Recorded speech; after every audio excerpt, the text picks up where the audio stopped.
हवेली में इतनी चहल पहल किस बात के लिए? ये देखो मधुसूदन, अरे मिठाइयाँ भी जा रही है, लोग, भाई साहब कहाँ, किस, क्या, कोई बता भी नहीं रहा, कुछ समझ में नहीं आ रहा इतनी चहल पहल किस बात के लिए। बंसी भी दिखाई नहीं दे रहा, किसे पूछूं? हाँ, क्या हो सकता है?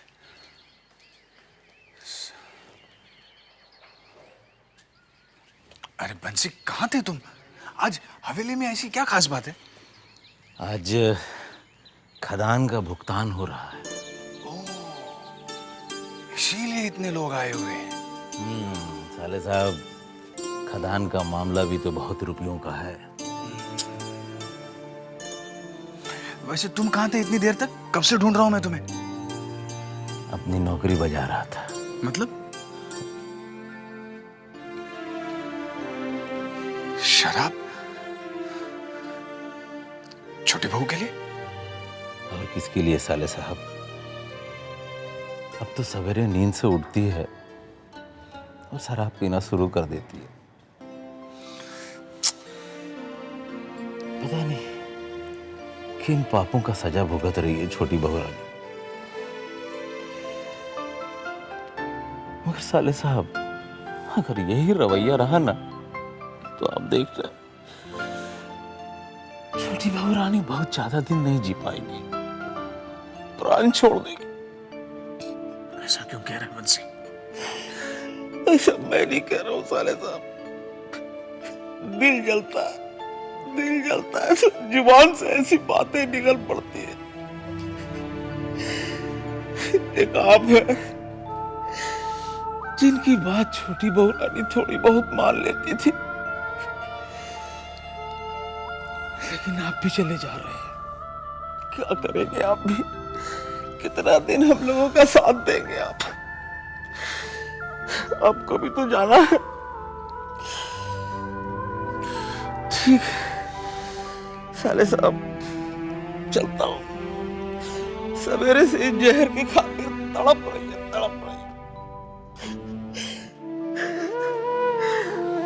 चलो साले साहब।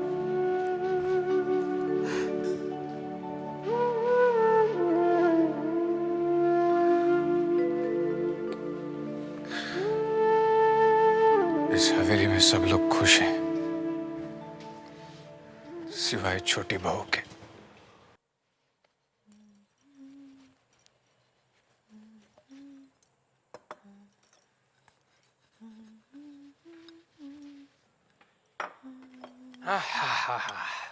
घूम आए? हाँ,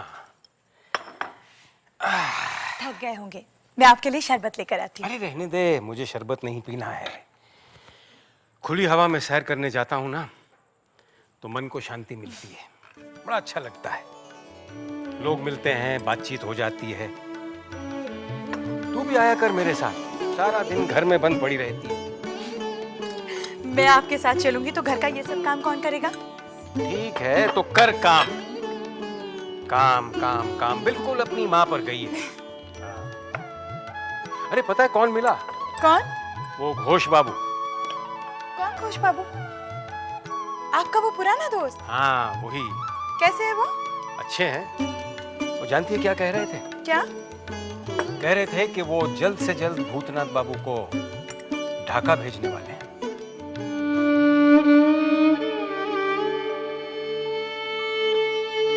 ढाका?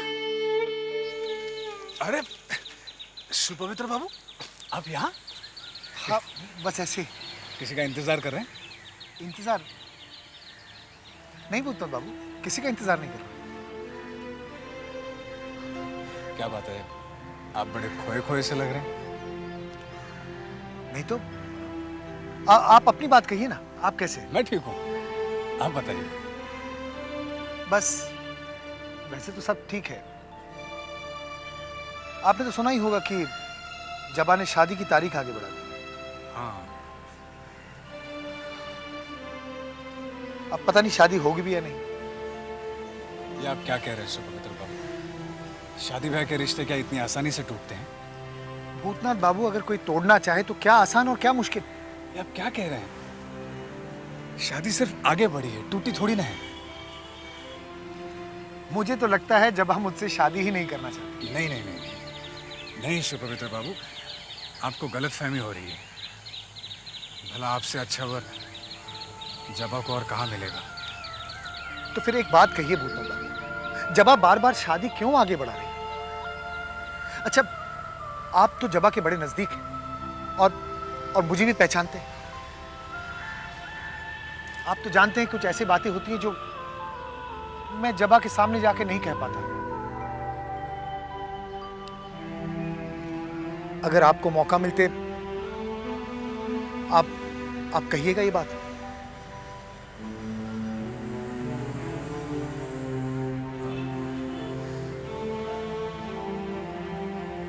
ठीक है, मैं आपके लिए जबा से बात करूंगा। भगवान करे वो आपकी बात मान ले। लेकिन मुझे बताइएगा जरूर कि क्या बात हुई। बताऊंगा। चलो मैं। नमस्ते। नमस्ते।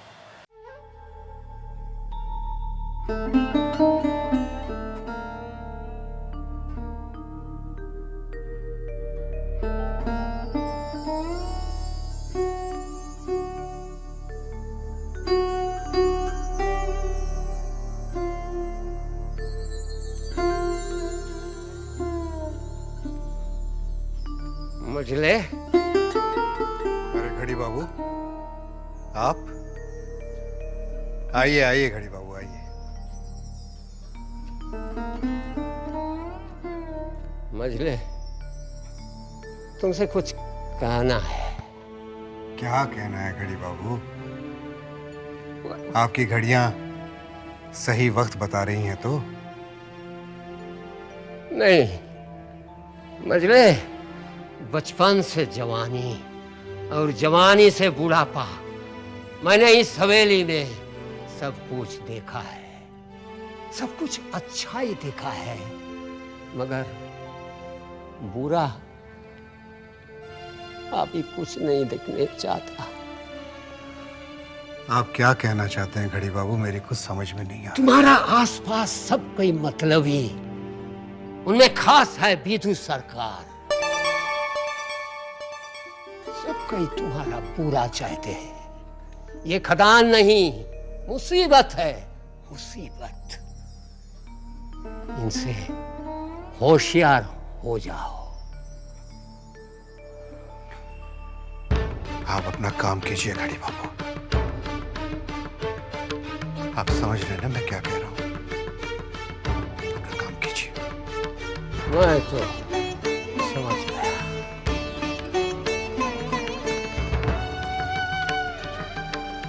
मगर तुम जब समझेगा बहुत देर हो जाएगी, देर हो जाएगी, देर हो जाएगी।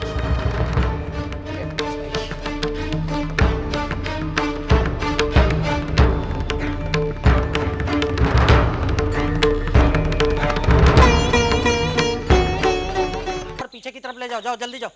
हाँ चलो भैया, दोनों हाथ लगाओ, चलो जल्दी जल्दी दोनों हाथ लगाओ। और सुनिए, आप कुएं के पास जाइए। अरे भूल बहुत देर कर दिया ना। हाँ त्रिवेदी जी। सुनिए, छोड़िए ये बातें, जाइए घोष बाबू से मिल लीजिए, सवेरे से ढूंढ रहे हैं, वो देखिए। नमस्ते घोष बाबू। हाँ भूतनाथ, तुम्हें याद है वो ढाका का जो काम कानूनी कार्रवाई का वजह से रुका हुआ था, वो अभी शुरू होने वाला है। तो तुम्हें कल ही ढाका के लिए रवाना होना पड़ेगा। क्या? कल ही? इसका मतलब तू मुझे छोड़कर चला जाएगा? क्या बात है, कुछ परेशानी है क्या?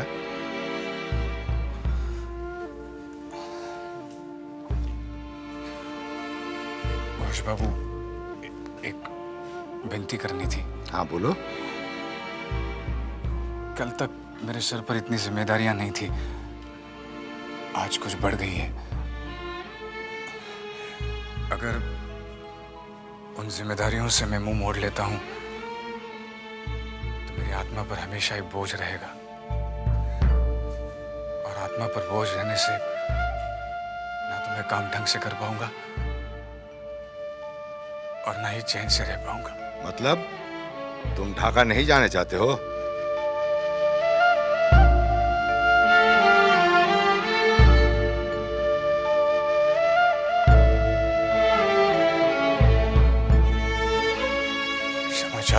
खुश बाबू, मैं ढाका नहीं जा सकता। इस वक्त तुम अपनी किस्मत पे ठोकर मार रहे हो। फिलहाल तो किस्मत मुझे ठोकरें मार रही है। तुम जानते हो तुम्हारे ये फैसले की वजह से मुझे कितना नुकसान हो सकता है। खुश बाबू अब व्यवसायी हैं, नुकसान नहीं होने देंगे। लेकिन अगर मैं चला गया तो मेरा कितना नुकसान होगा इसका अंदाजा सिर्फ मुझे। नौकरी चली जा सकती है।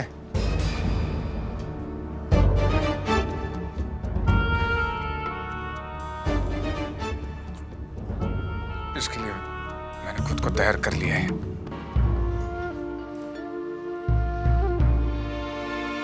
ठीक है, आज के बाद तुम्हें यहां आने की कोई जरूरत नहीं है, तुम जा सकते हो।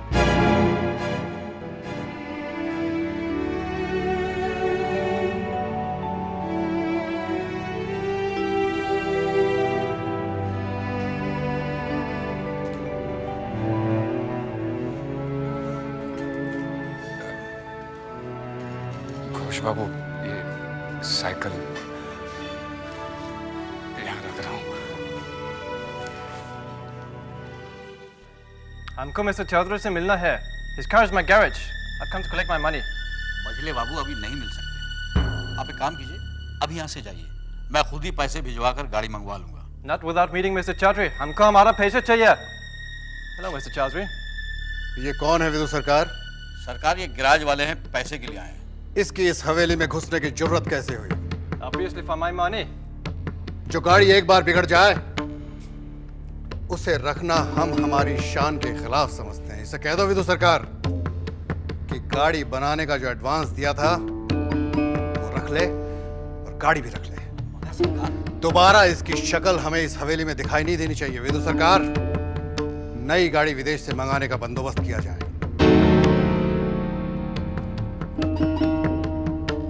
क्या बोलते हैं मिस्टर चौधरी? हमको हमारा पैसे चाहिए।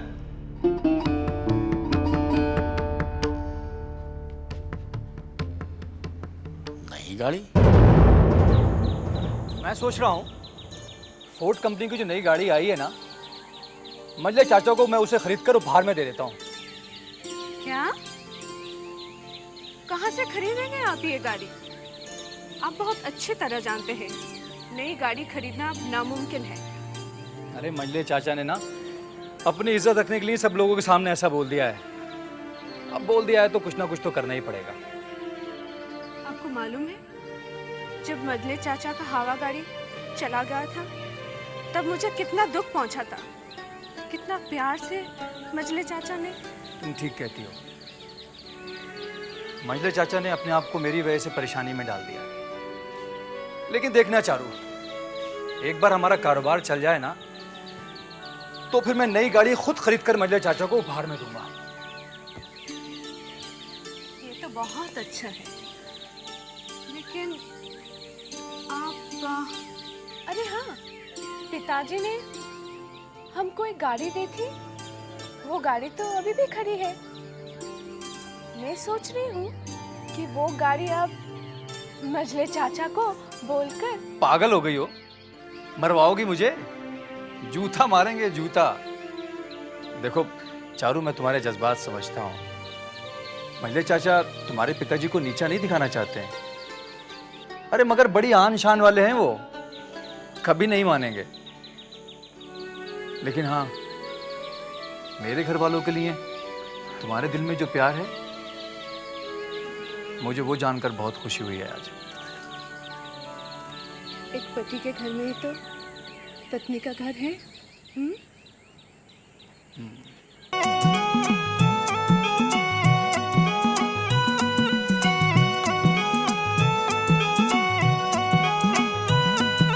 सुन लो लोगों एक कहानी है, ये कहानी बहुत पुरानी। किसी नगर का एक था राजा, उसकी थी एक प्यारी रानी। खुशी खुशी दोनों रहते थे, सुख की नदी में बहते थे।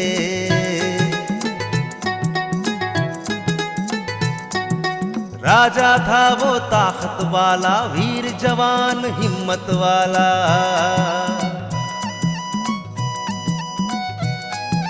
रानी का था रूप सलोना, चांद सा मुखड़ा रंगत सोना।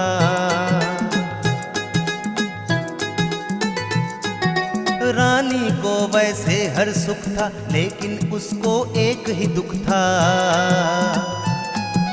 राजा जब दरबार में जाए, रानी कैसे समय बिताए। राजा जब दरबार में जाए, रानी कैसे समय बिताए। प्यार से राजा को बुलवाया, अपने दिल का हाल बताया। प्यार से राजा को बिठाया, अपने दिल का हाल बताया। कहा छोड़ के कहीं न जाना, संग मेरे भी समय बिताना। होता कैसे राजा को गवारा, उसने कहा वो नहीं नकारा।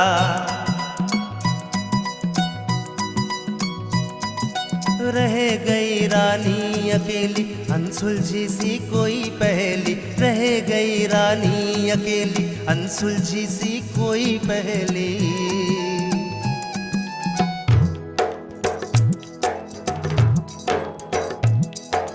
एक दिन एक अजनबी आया, नौकर उसको राजा ने बनाया। बदल गई अजनबी की किस्मत, करने लगा रानी की खिदमत। रानी को वो लगा अपना सा, पावन आंखों का सपना सा। रानी को वो लगा अपना सा, पावन आंखों का सपना सा।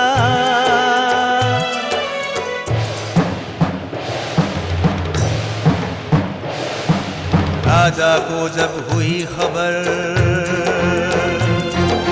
गुस्से से आया महल के अंदर। अजनबी को पकड़ मंगाया, मृत्यु का दंड उसे सुनाया। मृत्यु का दंड उसे सुनाया, मृत्यु का दंड उसे सुनाया।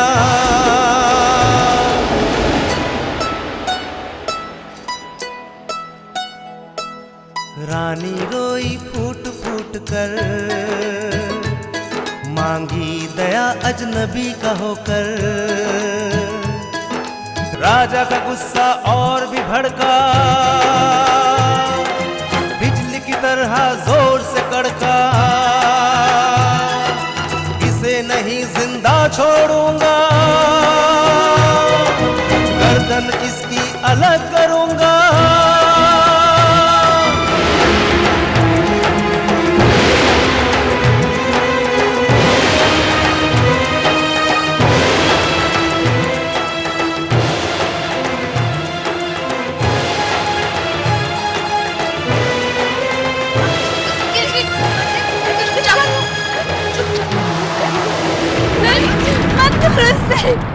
मत मारो, रोको इसको, मत मारो इसे, कुछ कीजिए आप, मत मारो इसे। नहीं, ये क्या तमाशा हो रहा है? नहीं, मत मारो इसे, मैं इसे नहीं मरने दूंगी। मैं पूछ रहा हूँ ये क्या हो रहा है?